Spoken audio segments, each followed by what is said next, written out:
Normally when I go on site, I like to catch up with the employer or supervisor as well as co-workers, just get some feedback on how the client's going, what areas they're doing really well and what areas they may need to concentrate on or improve. If there's anything that they struggle with, then we can offer alternative suggestions, different tips or strategies, I guess, to help that person learn the job. For example, if they're finding it difficult to concentrate or difficult to follow a lot of instructions at once, then we help to break down the tasks so they can learn the job more effectively. When a person first gets a job, we pretty much, as an EC, we go in there full support, which is whenever they're at work, we go to work, and just make sure that they understand every single facet of the job.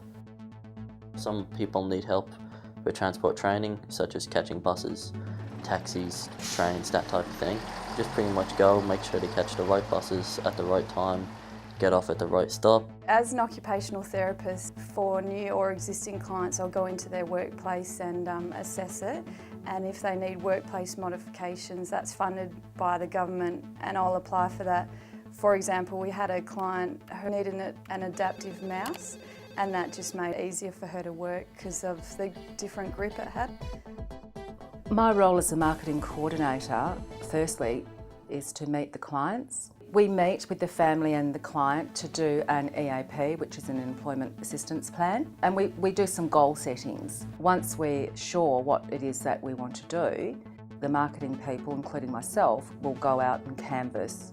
So we approach the employers and use the assessment that we've already done for the work experience to say, we feel this is a really good job match for this person.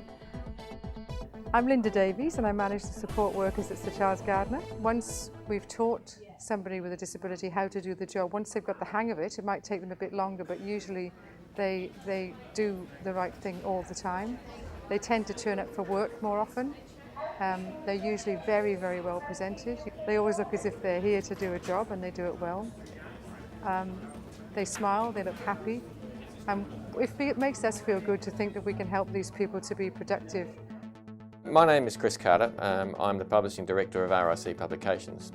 In 1998 we were originally approached by BIZLINK to look at employing one of their clients, and she has since proved to be one of our most valuable employees.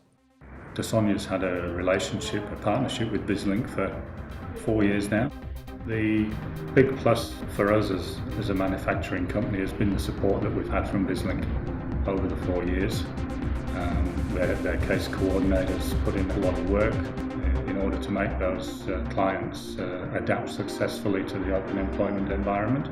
As I said, the level of support was fantastic, and I think that ongoing support has been the main driver as to why the relationship has continued over the 4 years. We have a fantastic partnership going at the moment with WA Group Training. We do the joint marketing with them, with the BIZLINK client, start them off on a work trial, see how that goes, and then we negotiate at the end of that work trial and discuss funding arrangements. The types of apprenticeships that we've secured in the last 12 months would be hospitality, cabinet making, construction, school-based traineeships, hairdressing, office admin certificate 1s and 2s. Repeat business is always very good, because when we've already placed somebody in a position with an employer, they've been so impressed that they've come back and asked us for more.